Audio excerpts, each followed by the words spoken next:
Hi everyone, विभिन्न application के इस लर्निंग प्लेटफॉर्म पर आप सभी का स्वागत है। आशा करती हूँ कि आप सभी लोग अच्छे होंगे। तो आज हमारा ये तीसरा लेक्चर रहने वाला है। स्पेशली जो हम पढ़ रहे हैं उसके अंदर आपका दूसरा लेक्चर रहने वाला है। चलिए, आज जो बात करेंगे वो आपका meaning and definitions of adolescence की बात करेंगे। बिकॉज आपको मेनली एडोलेसेंस को यानी कि किशोरावस्था को यहाँ पर पढ़ना है। किशोरावस्था के जितने भी एस्पेक्ट्स है डोमेन के, physical, emotional, social, mental, everything आपसे यहाँ पर पूछा गया है। तो आज के इस पर्टिकुलर वीडियो में किशोर अवस्था को डिटेल में पढ़ेंगे। यहाँ से आपके कैसे क्वेश्चंस आ सकते हैं, एंड में कुछ क्वेश्चंस भी रखे, उनको भी अच्छे से डिस्कस करने की कोशिश करेंगे। और आज कंप्लीट आपका वीडियो एडोलेसेंस के ऊपर रहने वाला है। एडोलेसेंस का बेसिक से लेकर के और आपकी हर चीज को डिस्कस करने की कोशिश करें। इसको 2 वीडियो में आपके लिए कवर करूंगी, और जो नेक्स्ट वीडियो वो आएगी वो आपकी एडोलेसेंस के जितने भी डेवलपमेंट के एस्पेक्ट्स हैं उनके बारे में डिस्कस करेंगे। आज स्पेशली एडोलेसेंस होता क्या है, इसके कितने जो है टाइप्स हैं, टाइप्स का ही मतलब इसको कितने उसमें कैटेगरीज में डिवाइड किया गया है, उसको 3 पार्ट्स में डिवाइड किया गया है, और इसके साथ ही सिग्निफिकेंस को स्टडी करेंगे। आई होप आपने पिछली वीडियोस देख ली हैं। आप जरूर से जरूर अपने जो है सीरीज वाइज चीजों को करना, ठीक है। तो आज के इस वीडियो को स्टार्ट करते हैं। और जो वर्ड एडोलेसेंस है वो comes from a Greek word, एक ग्रीक शब्द से ये लिया गया है। आपसे कई बार ये भी पूछ लेते हैं, बताओ किस शब्द से लिया गया है। तो ग्रीक शब्द से लिया गया है जो कि अडोलसेरे है। क्या है? अडोलसेरे है, ठीक है। हिंदी में अगर करोगे तो आप इसको ऐसे पढ़ेंगे। अडोलसेरे का मतलब क्या होता है? अडोलसेरे का मतलब होता है टू ग्रो टू मैच्योरिटी। मैंने आपको पिछली वीडियो में भी शायद करवाया था। इसका मतलब होता है टू ग्रो, या फिर आप राइपन भी बोल सकते हो, है ना। टू राइप, राइप मतलब क्या होता है? पका हुआ। पकना मतलब क्या? पकना मतलब अगर ह्यूमन बीइंग के सेंस में देखिए तो मतलब आप एक मैच्योरिटी तक पहुंच गए हो। जितनी मैच्योरिटी एक इंसान की होती है, मैच्योरेशन आपकी कब तक हो जाती है? 25 एज तक हो जाती है। बट ये जो एडोलेसेंस की जो स्टेज है, इसका मतलब है, एडोलेसेंस का मतलब ये होता है कि आप पूरी तरीके से ग्रो कर चुके हो। अब आप चीजों को समझने के लायक हो, अब आप चीजों को अंडरस्टैंड करने के लायक हो। आपको पता है क्या चीजें हैं, क्या चीजें नहीं है। तो आप उस स्तर तक आ चुके हो कि आप सारी चीजों को समझ पाए।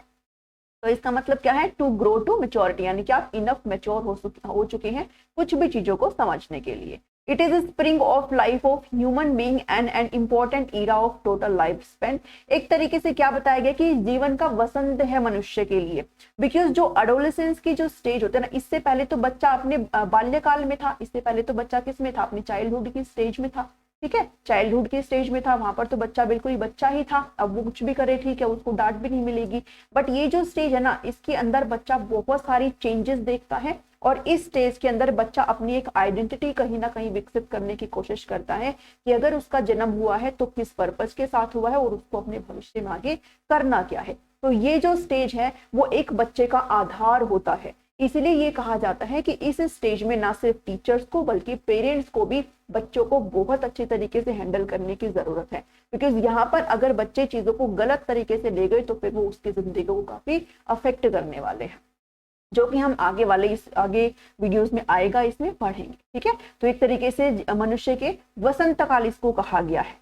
कुछ साइकोलॉजिस्ट ने इसको डिफाइन किया है transitional period of life which runs between childhood and psychology. Adolescence की जब भी डेफिनेशन आती है तो हम हमेशा यही बोलते हैं कि एक ट्रांजिशनल पीरियड है।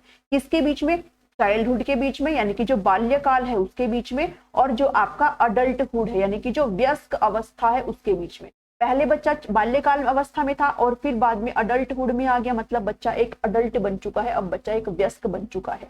तो इसके बीच का ये जो ट्रांजिशनल पीरियड है, जो बच्चे को, जो किसी एक बच्चा नहीं कहूंगी, जो यहाँ पर किसी एक पर्टिकुलर इंसान को बच्चेपन से और एक वयस्क में ला करके खड़ा कर देता है, वो ट्रांजिशनल पीरियड क्या कहलाता है?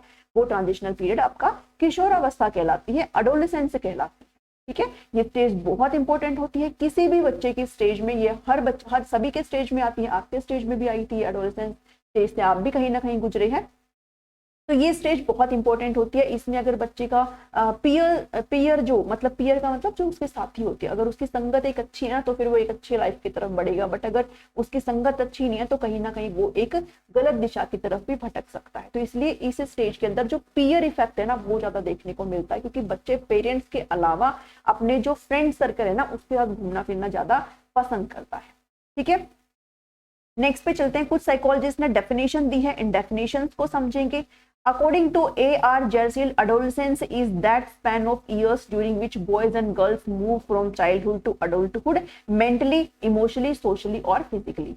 ए जे जर्सिल ने कहा है कि यहाँ पर जो लड़के लड़कियां हैं वो एक ट्रांजिशन से गुजरते हैं, और ये जो ट्रांजिशन है वो किस फॉर्म में हो सकता है, ये जो बदलाव है उसका, वो बदलाव जो है मानसिक रूप से भी हो सकता है, वो बदलाव सामाजिक रूप से भी हो सकता है, वो बदलाव शारीरिक रूप से भी हो सकता है, और संवेगिक यानी कि भावनात्मक रूप से भी हो सकता है। तो ये एक बदलाव है बच्चे का, जो कि एक तरीके से उसको बाल्यावस्था से वयस्क अवस्था तक लेकर के जाता है।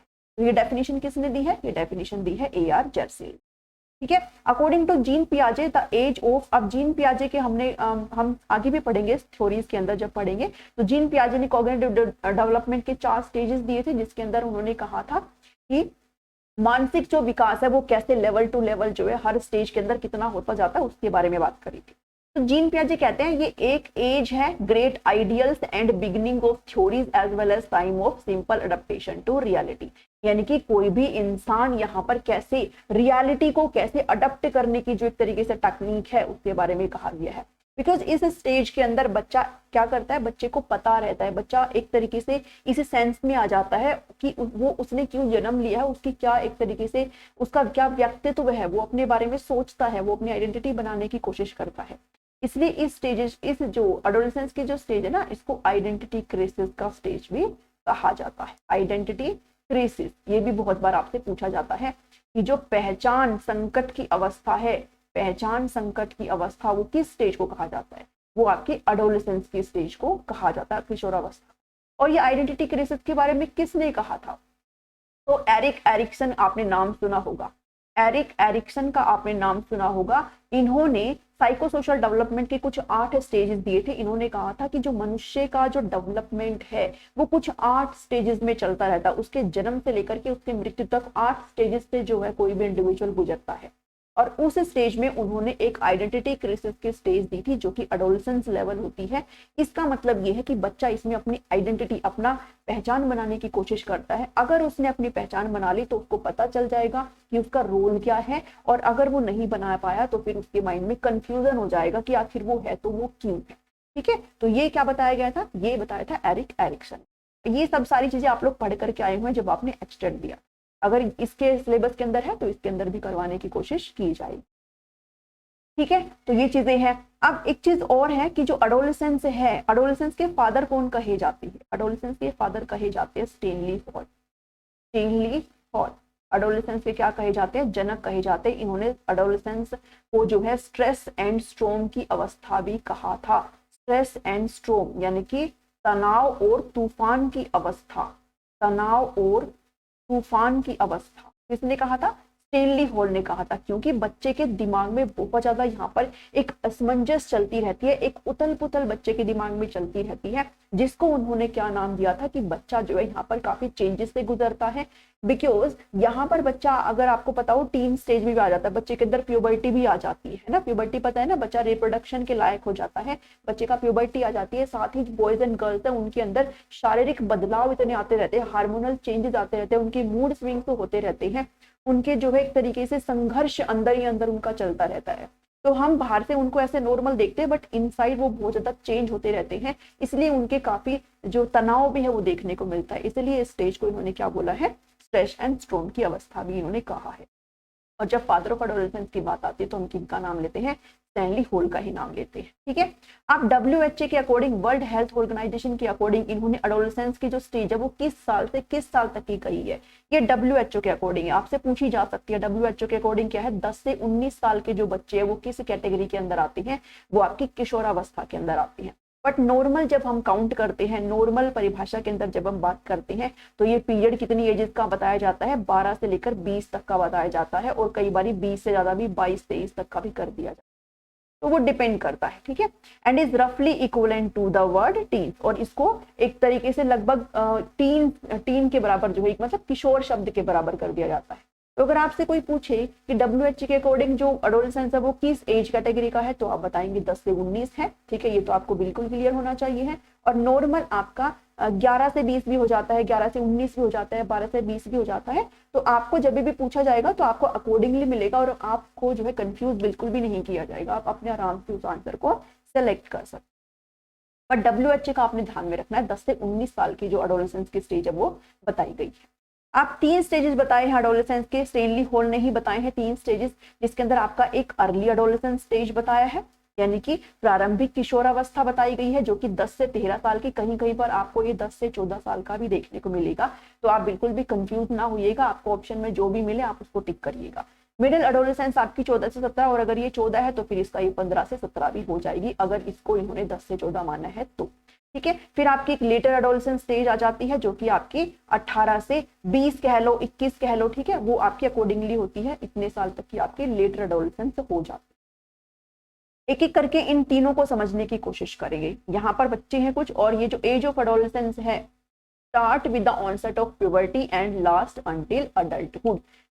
ये कहा गया है कि ये जो एडोलेसेंस की स्टेज है वो कब से स्टार्ट होती है, प्यूबर्टी से स्टार्ट होती है। प्यूबर्टी का मतलब आप सभी को पता है, प्यूबर्टी का मतलब क्या है कि बच्चा जो है सेक्सुअली मैच्योर हो चुका है, मैच्योर होना स्टार्ट कर जाता है, सेक्सुअली मैच्योर होना स्टार्ट कर जाता है, और किसके लायक हो जाता है, रिप्रोडक्शन के लायक बच्चा यहाँ पर हो जाता है। यानी कि जो जेनेटिकल ऑर्गन्स है for the boys and girls सभी के यहाँ पर पूरी तरीके से विकसित हो जाते हैं, एंड नाउ इस दिस स्टेज में they are able to reproduce. ठीक है, आपने देखा होगा बहुत सारे चेंजेस होते रहते हैं। जो लड़कियां हैं उनका शारीरिक ग्रोथ कंप्लीट होने के कगार पर होता है, जो लड़के हैं उनको दाढ़ी वगैरह आ जाती है, उनकी आवाज में एक कर्कश आ जाता है, भारीपन आ जाता है, लड़कियों की आवाज थोड़ी स्वीट हो जाती है, पैनी आवाज हो जाती है, उनके जो ब्रेस्ट का डेवलपमेंट है वो हो जाता है, साथ ही जो जेनेटिकल पार्ट है बॉयज का वो यहाँ पर कंप्लीटली डेवलप हो चुका होता है। तो ये स्टेज जहां पर बच्चे कंप्लीटली रिप्रोडक्शन की एज में आ जाते हैं वो आपकी प्यूबर्टी स्टेज कहलाई जाती है, जो कि अर्ली एडोलेसेंस के अंदर आपका बिल्कुल पूरी तरीके से स्टार्ट हो जाता है। और लेटर एडोलेसेंस मतलब कि अडल्टहुड आने तक ये आपकी स्टेज जो है किशोरावस्था की वो आपकी चलती रहती है, यानी कि प्यूबर्टी से स्टार्ट होती है और आपकी अडल्टहुड तक ये जो स्टेज है वो चलती रहती है, जो कि WHO के अकॉर्डिंग 10 से 19 साल की होती है। ठीक है, और लड़कियों को मेंस्ट्रुअल जो साइकिल होती है, जो पीरियड्स वगैरह वो भी यहाँ पर स्टार्ट हो जाते हैं। एक एक करके यहाँ पर एक एक करके समझेंगे। सबसे पहले पढ़ेंगे अर्ली एडोलेसेंस स्टेज को, जो प्रारंभिक किशोर अवस्था है उसको पढ़ेंगे। प्रारंभिक किशोर अवस्था के अंदर जो आपकी जो एज है वो क्या रखी गई है, 10 से 13 साल, कहीं कहीं पर आप इसको 10 से 14 साल भी पढ़ेंगे। ठीक है, यहाँ पर आपकी प्यूबर्टी स्टार्ट हो चुकी है, मैंने आपको ऑलरेडी एक्सप्लेन कर दिया है, जहाँ पर गर्ल्स एंड बॉयज यहाँ पर रैपिड फिजिकल चेंज, जो शारीरिक बदलाव है उनके बीच में काफी देखने को मिलते हैं। जैसे आपका हेयर का डेवलपमेंट होना स्टार्ट हो जाता है, फिर चाहे आपका जेनेटिकल एरिया हो, अंडर आर्म तो कहीं भी हो, आपका हेयर डेवलपमेंट स्टार्ट हो जाता है, आपकी जो जेनेटिकल पार्ट्स हैं वो यहाँ पर कंप्लीटेड डेवलप हो जाते हैं।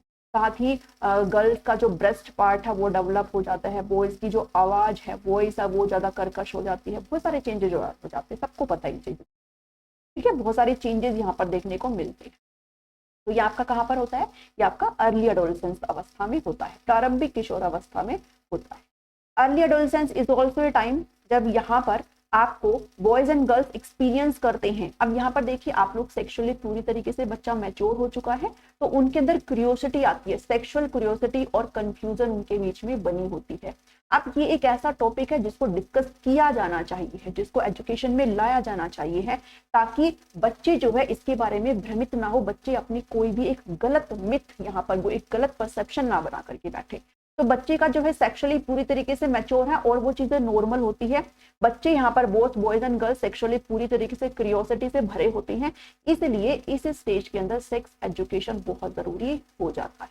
और कई बार हमारे यहाँ पे जैसे इंडिया के अंदर ये चीजें बहुत अवॉइड करी जाती है ना, बट आप जब कभी अपना आगे फैमिली बढ़ाएं तो कभी इस चीजों को ना करना। सेक्स एजुकेशन बच्चे को देना बहुत जरूरी होता है, बिकॉज बहुत सारे मिथ्स पाल के बैठ जाते हैं कि ऐसा वैसा कुछ, और जो फिर वो चीजें है ना बहुत कंफ्यूजन करती है उनको। अगर वो गलत उस चीज के बारे में सोच के बैठ गए ना तो उनकी जिंदगी को काफी अफेक्ट करता है। अगर उनको अच्छे तरीके से प्रॉपर ज्ञान मिले इस चीज के बारे में तो फिर वो ना तो कुछ ऐसा काम करते हैं, साथ ही उनको एक पॉजिटिव माइंड भी उनका यहाँ पर बना रहता है। तो ये चीज अर्ली एडोलेसेंस टाइम में देखने को मिलती है। गर्ल्स के यहाँ पर मंथली मेंस्ट्रुअल साइकिल सबको पता होती है क्या होती है, ये आपके स्टार्ट हो जाते हैं। गर्ल्स के नॉर्मल जो गर्ल्स होती है उनके 12 से 13 साल में जो है स्टार्ट हो जाती है। कुछ गर्ल्स के बहुत ज्यादा जल्दी भी स्टार्ट हो जाते हैं। आज के टाइम में ये चेंजेस बहुत देखने को मिल रहा है। Boys and girls in this age frame feels an increase need of privacy. काफी प्राइवेसी बच्चों को यहाँ पर फील होती है, वो एक तरीके से प्राइवेट जिंदगी जो है इस टाइम पर जीना पसंद करते हैं, बिकॉज ये जो चेंज है वो अभी नया नया है उनके लिए, वो अभी यूज टू नहीं हुए। उसके अलावा जो साइकोलॉजिस्ट हैं जैसे जीन पियाजे, इन्होंने भी इस स्टेज के बारे में बात करी है। इसके अंदर जो बच्चे हैं वो एक रैपिड कॉग्निटिव डेवलपमेंट बच्चे का देखने को मिलता है। उनका जो मानसिक विकास है, जो संज्ञान का विकास है, वो काफी तेजी से यहाँ पर देखने को मिलता है। Boys and girls in this stage gain the ability to understand abstract concept of decision making. Abstract concept का मतलब होता है बच्चे अमूर्त चीजों के बारे में सोचना स्टार्ट कर देते। एक होता है आपका कंक्रीट, जिसको मूर्त बोलते हैं, और एक होता है आपका एब्स्ट्रैक्ट, जिसको अमूर्त बोलती है। कंक्रीट वो होता है जिसको आप देख सकते हो, छू सकते हो, तो उसके बारे में आप अपनी थिंकिंग भी रख सकते हो। एब्स्ट्रैक्ट वो होता है जो आप माइंड में सोच सकते हो, आप कल्पना जिसकी कर सकते हो, वो आपकी एब्स्ट्रैक्ट थिंकिंग होती है। तो जो आपका पहले की जो चीज होती है, जो आपकी एक तरीके से जो चाइल्डहुड है, जो आपकी अर्ली और लेटर चाइल्डहुड है, उसके अंदर आपका लेटर चाइल्डहुड के अंदर आपका जो आपकी लॉजिकल थिंकिंग है वो स्टार्ट हो जाती है। बट एब्स्ट्रैक्ट थिंकिंग आपकी कब स्टार्ट होती है? वो आपकी अर्ली एडोलेसेंस में स्टार्ट होती है। और इस अवस्था को जीन पियाजे ने फॉर्मल जो स्टेज है वो भी इसको कहा गया। ठीक है, जो लास्ट स्टेज है वो बताई गई थी। यहाँ पर इस चीज का इसको इग्नोर करना, ये कंक्रीट नहीं होती। कंक्रीट आपकी ये 4 स्टेज बताई है जीन पियाजे ने। थोड़ा यहाँ पर मैं आपको बताते हुए चलूं। एक सेंसरी मोटर है, सेंसरी मोटर। एक आपकी है pre operational stage, pre operational. एक आपकी है कंक्रीट ऑपरेशनल स्टेज, और एक आपकी फॉर्मल ऑपरेशनल स्टेज है। यहाँ पर बच्चा अमूर्त चीजों के बारे में सोचना स्टार्ट कर देता है। ठीक है, ये आपकी 0 से 2 साल की है, ये 2 से आपकी 6 साल की है, ये 7 से 11 साल की होती है, और ये आपकी 12 से और एडोलेसेंस जो लेवल होता है वहां तक की। तो यहाँ पर आपका कंक्रीट 7 से 11 होता है, कंक्रीट आपका ये नहीं होता। ठीक है, तो ये आपका जो फॉर्मल ऑपरेशन स्टेज है यहाँ पर इसकी बात करी गई है, कंक्रीट की नहीं। ठीक है, तो इस चीज को थोड़ा सा करेक्ट कर लेना।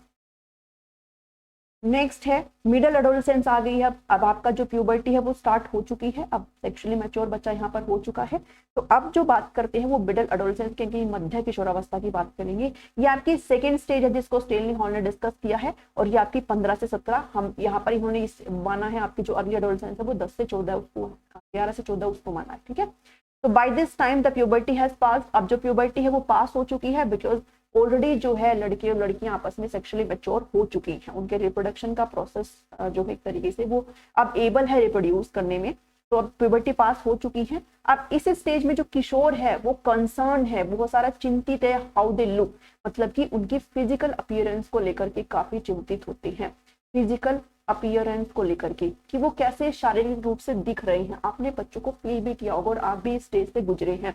तो इस स्टेज के अंदर जो किशोर अवस्था की जो अवस्था है, इसके अंदर बच्चे क्या सोचते हैं कि मैं स्पेशली गर्ल्स की यहाँ पर बात करूँ तो उनको लगता है कि मुझे अच्छा दिखना है, बस मुझे बहुत अच्छा दिखना है, क्योंकि मुझे कोई ना कोई देख रहा है। अब ये चीज भी आपको देखने को मिलेगा। एक ना आपकी पर्सनल ऑडियंस नाम से आपको कुछ दिखाई देगा। पर्सनल ऑडियंस, पर्सनल ऑडियंस की imaginary audience, imaginary audience.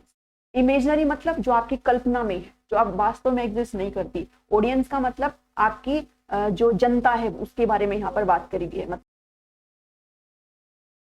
Imaginary का मतलब होता है जो आपकी कल्पना में है, जो एग्जिस्ट नहीं करती। और ऑडियंस मतलब आपकी वो जनता जो आपको देख रही है। अब इन लोगों के लिए जो किशोर होते हैं ना, उन लोगों के लिए क्या लगता है, इनको लगता है कि कोई ऐसी इमेजिनरी ऑडियंस है जो हर टाइम उनको देख रही होती है, हर टाइम उनके लुक को क्या कर रही होती है, जज कर रही होती है। ये इनको लगता है, जो होती नहीं है। ठीक है, आपसे कई बार पूछा भी जाएगा और मैं शायद क्वेश्चन भी इंक्लूड करूंगी कि इमेजिनरी ऑडियंस होते क्या है। इनको लगता है कि हर टाइम इनको कोई ना कोई देख रहा है, इनको जज कर रहा है कि वो कैसे लग रहे हैं, कैसे दिख रहे हैं। तो आपका इमेजिनरी ऑडियंस होता है। और एक वर्ड आता है पर्सनल फेबल करके। पर्सनल फेबल करके, पर्सनल फेबल का मतलब होता है कि ये सोचते हैं कि ये काफी यूनिक है, सबसे यूनिक है, इनमें कुछ खास है। हर एक किशोर ये सोचता है, लड़के हो चाहे लड़कियां हो, इनको ये लगता है कि हमारे अंदर कुछ खास है, कुछ ऐसा यूनिकनेस है जो अदर बच्चों में नहीं है, इसीलिए हमें जज किया जा रहा है, इसलिए हमें देखा जा रहा है थ्रू अवर इमेजिनरी ऑडियंस। ठीक है, तो दोनों चीजें ना एक तरीके से लिंक करती है, बट आपको इनमें डिफरेंस पता होना चाहिए।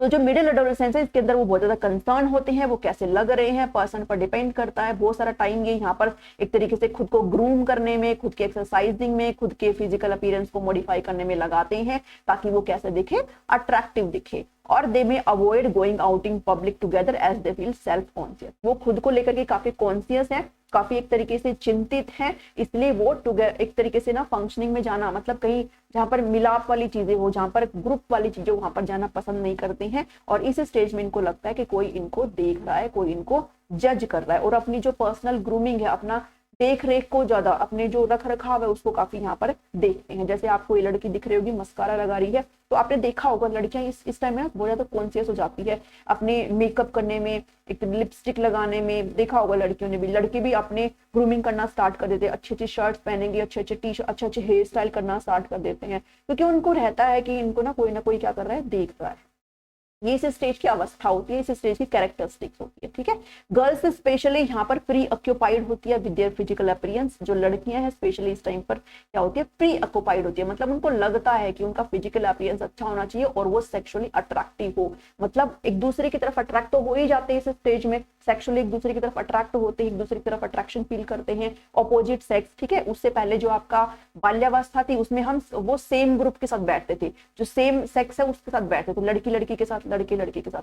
अब जो इस स्टेज के अंदर, एडोलेसेंस की जो स्टेजेस के अंदर, लड़की जो है लड़के की तरफ अट्रैक्ट होना स्टार्ट हो जाती है और लड़के लड़कियों की तरफ, तो वो अट्रैक्टिव दिखने की कोशिश करते हैं। एक लगता है, उनको लगता है कि मुझे जो है मैं जो है सुंदर दिखूं ताकि सब मेरे को ही देखे, ऐसा लड़की भी सोचती है और लड़की भी सोचते हैं, बट लड़की मिडिल एडोलेसेंट्स में open complain about their parents. अब यहाँ पर पेरेंट्स के साथ काफी द्वंद्व बच्चों का चलता रहता है, उनका काफी कन्फ्लिक्ट चलता रहता है, बिकॉज पेरेंट्स इस उम्र में चाहते हैं कि बच्चे इधर उधर ना जाए, बच्चे ऐसे वैसे चीजें ना सीखे, ऐसी वैसी संगत में ना रहे, बट बच्चों को ये लगता है कि हमें क्या किया जा रहा है, हमें दबाया जा रहा है।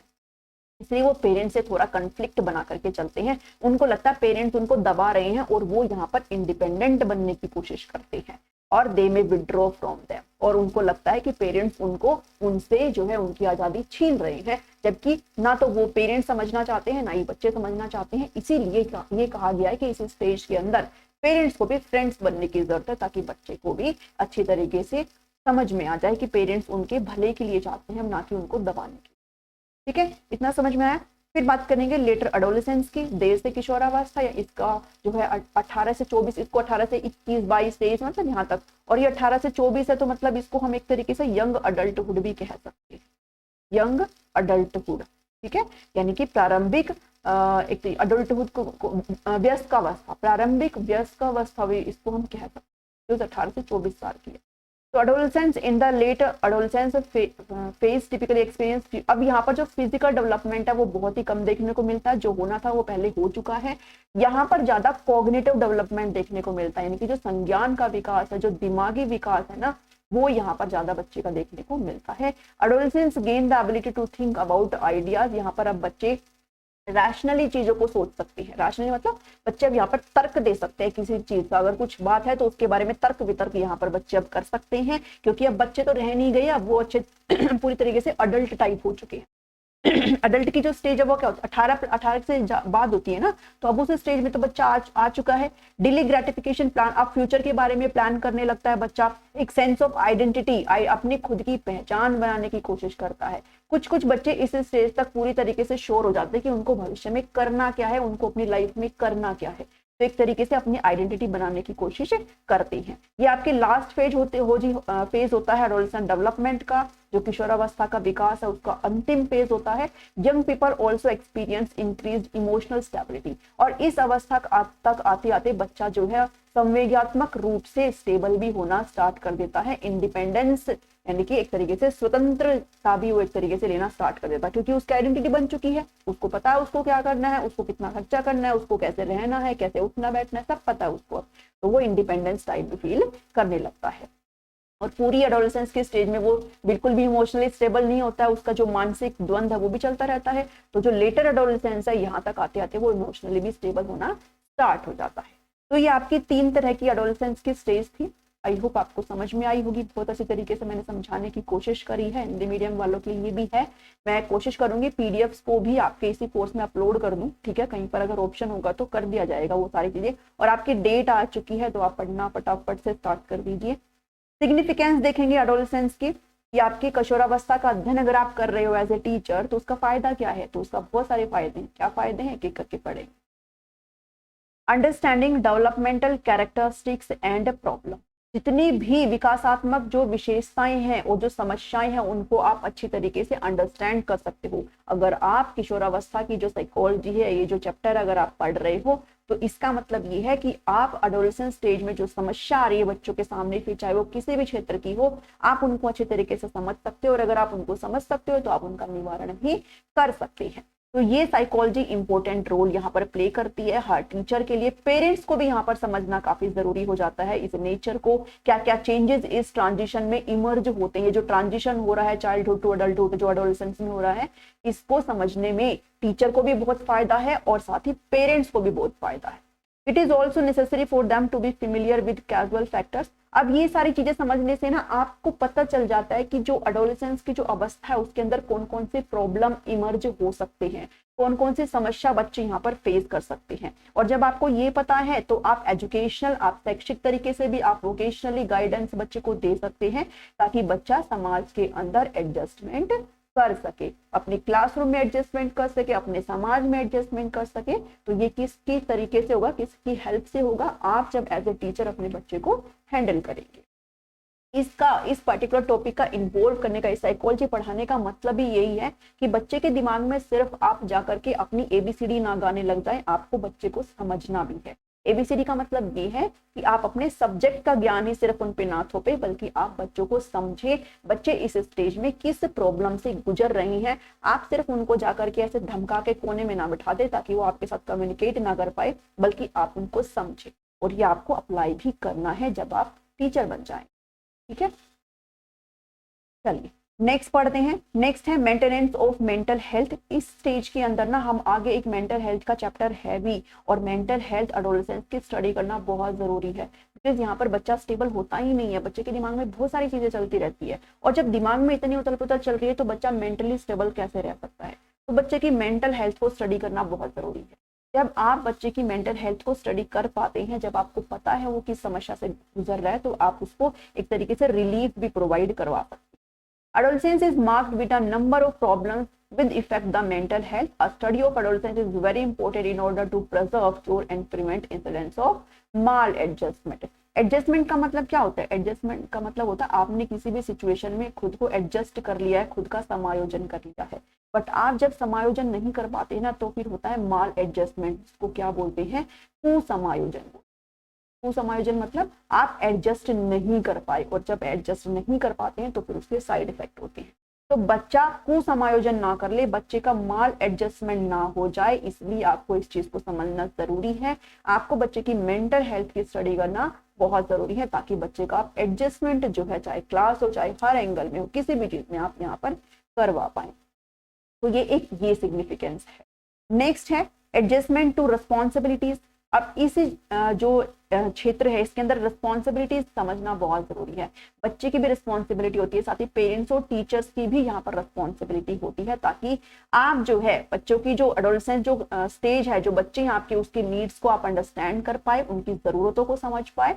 The teacher administrator can frame appropriate curriculum. अब आप बच्चों के अकॉर्डिंगली उनका जो पाठ्यक्रम है उसको विकसित करेंगे, स्कूल की पॉलिसीज बनाएंगे, अपनी मेथोडोलॉजी को बनाएंगे टीचिंग करने के लिए। आप क्या टीच करने वाले हो वो आप अपने बच्चों को ध्यान में रखकर करना चाहिए। हमेशा साइकोलॉजी यही कहती है कि जब आप बच्चे को पढ़ा रहे हो तो बच्चा सेंटर में हो, ना कि आप सेंटर में हो। ये आप नहीं हो जो पढ़ रहे हो, ये बच्चा है जो पढ़ रहा है, इसलिए आप अपनी टीचिंग मेथोडोलॉजी को बच्चे के अकॉर्डिंग करेंगे, ना कि अपने अकॉर्डिंग करेंगे।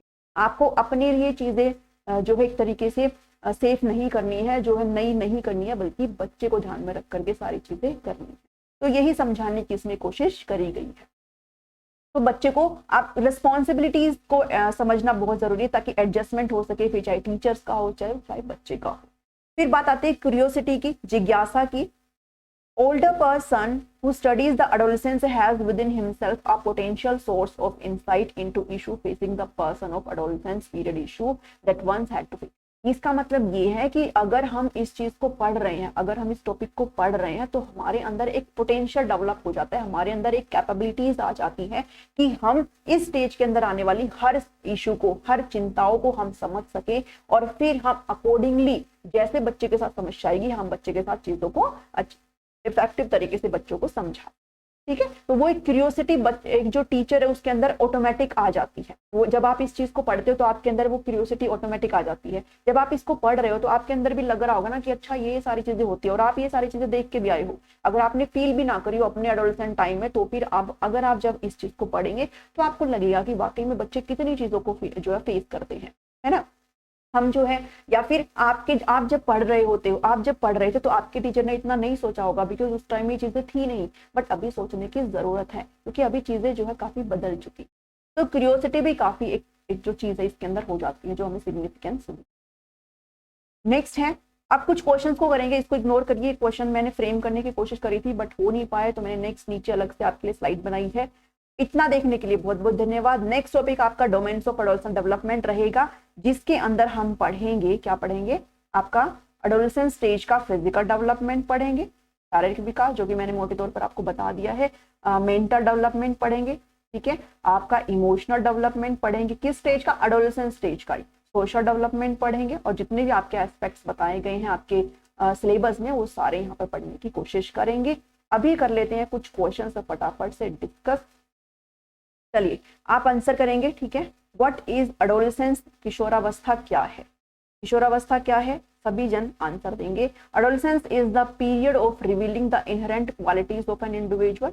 बच्चे की जो अंतर्निहित भाव है उनको प्रकट करने की जो अवधि है एडोलसेंस कहलाती है। या फिर adolescence is a complex process of integrating many structures and functions. कई संरचनाओं और कार्यों को एकीकृत करने की एक जटिल प्रक्रिया है ये। या फिर adolescence is providing the raw material for learning and determining the more general patterns or sequence of behavior। या फिर it is a period of rapid growth when young people acquired new abilities and facing new challenges। आपको पढ़ने से ही समझ में आ गया होगा। हमने बार बार इस चैप्टर को पढ़ते हुए किया, बच्चे बहुत सारे चेंजेस फील करते हैं, बच्चे बहुत सारी चुनौतियों से गुजरते हैं। तो ये एक रैपिड ग्रोथ, मतलब बहुत ही फास्ट वृद्धि का टाइम है बच्चे का, जहां पर जो यंग पीपल है, जो यंग ये जो बच्चे हैं, वो नई नई योग्यताओं को धारण करते हैं और बहुत सारे चुनौतियों का भी सामना कर रहे होते हैं। इसलिए ऑप्शन नंबर 4 चाहे एडोलसेंस के डेफिनेशन के अकॉर्डिंग यहाँ पर जाता है। नेक्स्ट क्वेश्चन को देखेंगे, which stage is termed as identity crisis. मैंने आपके साथ ऊपर भी डिस्कस किया है कौन सा स्टेज है ये, तो ये आपकी एडोलसेंस की स्टेज है, किशोरावस्था है, जिसको एरिक एरिक्सन ने यहाँ पर बताया है। किसने बताया है, एरिक एरिक्सन ने यहाँ पर बताया है इस स्टेज को आइडेंटिटी क्राइसिस, क्योंकि बच्चे यहाँ पर अपनी आइडेंटिटी को बनाने की कोशिश करते हैं। अगर आप बच्चे अपनी आइडेंटिटी बना पाए तो उनको पता चल जाएगा उनके सोसाइटी में क्या रोल है, और अगर वो नहीं समझ पाए तो उनको क्या क्रिएट हो जाएगा, कंफ्यूजन क्रिएट हो जाएगा। ठीक है, तो ये आपको एरिक एरिक्सन के स्टेज अगर आपकी इसमें है सिलेबस में तो हम बिल्कुल इस चीज को पढ़ेंगे। नेक्स्ट क्वेश्चन है, which stage is termed as day dreaming stage. दिन में सपने देखने वाली अवस्था किसे कहा गया है। तो हम एडोलेसेंट स्टेज को पढ़ रहे हैं, इसलिए आपकी यही स्टेज क्या हो जाएगी, दिन में सपने देखने वाली अवस्था हो जाएगी। इस स्टेज के अंदर बच्चे बहुत ज्यादा काल्पनिक थिंकिंग रखते हैं कि मैं ये कर लूंगा, मैं बड़ी होकर ये बनूंगी, मैं बड़ा होकर ये कर दूंगा, मैं वहां जाऊंगा, यहाँ घूमूंगा, वहां फिरूंगा। तो दिन में सपने देखने वाली अवस्था किसको कहा जाता है, डे ड्रीमिंग की स्टेज को आपको एडोलेसेंट स्टेज को कहा जाता है। नेक्स्ट क्वेश्चन है, which psychologist point the term stress and storm in adolescence. किस मनोवैज्ञानिक ने तूफान और तनाव शब्द प्रतिपादित किया है। मैंने आपके साथ डिस्कस किया ना, किन्होंने किया है, स्टेनली हॉल ने। फादर ऑफ एडोलेसेंस कहलाए जाते हैं Stanley hall. Father of adolescence कौन कहलाए जाते हैं, स्टेनली हॉल कहलाए जाते हैं। तो इन्होंने ही स्ट्रेस एंड स्टॉर्म की इस जो अवस्था है, इसके जो नाम है, एक तरीके से इसको डिफाइन किया था, क्योंकि बच्चे के दिमाग में काफी उतल पुतल चली रहती है, इसलिए इन्होंने इसको स्ट्रेस एंड स्टॉर्म की अवस्था कहा था। नेक्स्ट है, out of the following which is not the other name of adolescence. इनमें से कौन सा एडोलेसेंस का अदर नेम नहीं है। तो ट्रांजिशनल पीरियड है चाइल्डहुड अडल्टहुड का, ये तो बिल्कुल है, हम बार बार इस चीज को डिस्कस कर रहे हैं। प्रॉब्लम एज है, क्या ये समस्यात्मक अवस्था है, तो समस्या तो बहुत बनी रहती है बच्चे के सामने, ना तो वो कहीं पे सेटल डाउन हो पाता है, ना वो एडजस्ट कर पाता है, तो प्रॉब्लमेटिक एज इसको बोलते हैं। स्ट्रेस स्ट्रेन और स्टॉर्म की अवस्था भी इसको बोलते हैं, संघर्ष तनाव विरोध की अवस्था भी बोलते हैं। स्मार्ट एज नहीं बोलते, इसलिए ऑप्शन नंबर 4 क्या हो जाएगा, इसका करेक्ट आंसर हो जाएगा, बिकॉज इन्होंने नोट पूछा है। नेक्स्ट पे चलते हैं, the feeling of adolescence everyone is looking at me can be termed as. हर कोई मेरी तरफ देख रहा है, ये कैसे पता चलता है। मैंने अभी आपके साथ डिस्कस किया था ना, पर्सनल फेबल को भी डिस्कस किया था और इमेजिनरी ऑडियंस को भी। इमेजिनरी ऑडियंस का मतलब क्या है, हर टीन को, जितने भी टीनेजर्स होते हैं उनको ये लगता है कि उनकी कोई ऑडियंस है। क्यों है ऑडियंस? क्योंकि उनको पर्सनल फेबल है, उनको ये लगता है उनके अंदर कुछ यूनिकनेस है बाकी सभी बच्चों से, उनको लगता है उनके अंदर कुछ खास है, इसलिए सभी लोग उसको क्या कर रहे हैं, जज कर रहे हैं, उनको देख रहे हैं। तो एवरीवन इज लुकिंग एट मी क्या है, पर्सनल ऑडियंस। ठीक है, बी ऑप्शन आपका यानी कि ऑप्शन नंबर 2 करेक्ट है। नेक्स्ट पर चलते हैं। What is guiding principle of adolescence education? किशोरावस्था में शिक्षा का मार्गदर्शक सिद्धांत क्या है? The program should enable individuals to deal with academic pressure. क्या जो शैक्षिक दबाव है उससे निपटने के लिए हम इस चीज को पढ़ते हैं। Program individual should be able to participate in academic debate, ताकि आप आपकी जो भी शैक्षिक वाद विवाद है, वो जो चिंताएं हैं उनके अंदर आप भाग ले सके, इसलिए हम इसको पढ़ते हैं। Program should meet the vocational preference and life necessity of the individual. किसी व्यावसायिक पसंद या व्यक्तियों के जीवन की आवश्यकताओं को पूरा करने के लिए। या फिर should enable individuals to articulate their issue, know their rights, face shame, fear and build self esteem. ठीक है, तो इसको जब आप पढ़ेंगे तो क्या आता है कि हम इसको ऐसे पढ़ते हैं ताकि बच्चे क्या कर पाए, जो इंडिविजुअल है वो अपने इशू से पार पा पाए, अपने अधिकारों को जान पाए, जो भी आप वो शेम फील करते हैं, जो भी वो डर फील करते हैं, उनसे बाहर निकल पाए और अपने खुद की जो सेल्फ एस्टीम है, जो उनकी आत्मसम्मान बनाने में वो सक्षम हो पाए। इसलिए फोर्थ क्या है, ऑप्शन नंबर आपका करेक्ट हो जाएगा। आई होप आपको सारी चीजें समझ में आ गई है। मैंने बहुत अच्छे तरीके से आपको ये सारी चीजें कराई है। For the proper development of a child at adolescent stage, parents and teachers can do the following. बच्चे का अच्छे तरीके से डेवलपमेंट हो इस किशोरावस्था की अवस्था में, इसलिए पेरेंट्स और टीचर्स को क्या करना चाहिए, उनको प्रॉपर जेंडर एजुकेशन देनी चाहिए, सुटेबल एनवायरनमेंट प्रोवाइड करना चाहिए है, गाइडेंस और काउंसलिंग सर्विस उनको देनी चाहिए, या फिर ऑल ऑफ द अबव। तो सारी चीजें सही है। बच्चों को इस टाइम में जेंडर एजुकेशन के बारे में बताना भी बहुत जरूरी है। इस टाइम में आपने देखा होगा ना, मतलब लड़के लड़के अपने आपस में लगे रहते हैं, लड़कियां मतलब वो ऐसे समझते हैं कि हम ही सही है, लड़कियां तो बस ऐसे थोड़ी कमजोर है, ऐसे फील करते हैं, वैसे सोचते हैं।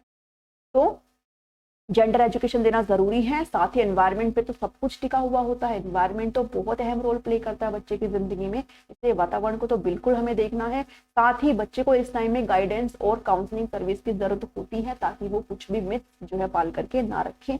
इसलिए ऑल ऑफ द अबव यहाँ पर क्या हो जाता है, करेक्ट हो जाता है।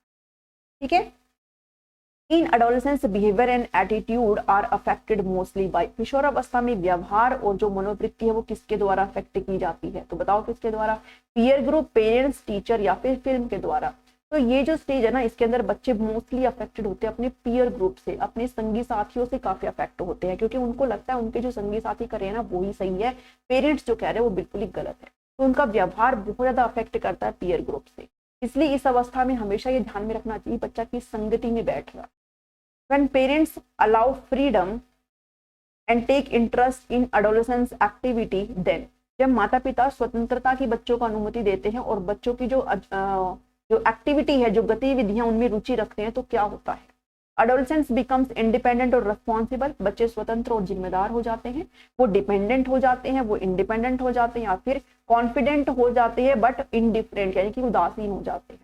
तो देखिए, जब पेरेंट्स उनको फ्रीडम भी दे रहे हैं, उनको ये भी नहीं जता रहे हैं कि भाई हम जो है तुम्हें दबा रहे हैं, साथ ही वो उनकी जो भी एक्टिविटी उनके अंदर एक तरीके से इंटरेस्ट भी दिखा रहे हैं कि अच्छा तुम क्या करना चाहते हो मुझे बताओ, हम भी तुम्हारे साथ उस चीज में है। तो बच्चा इस चीज में क्या होगा, बच्चा इस चीज में इंडिपेंडेंट फील करेगा और एक जिम्मेदारी का एक तरीके से माहौल वहां पर बनेगा। इसलिए ऑप्शन नंबर 1 क्या हो जाएगा, इसमें करेक्ट हो जाएगा।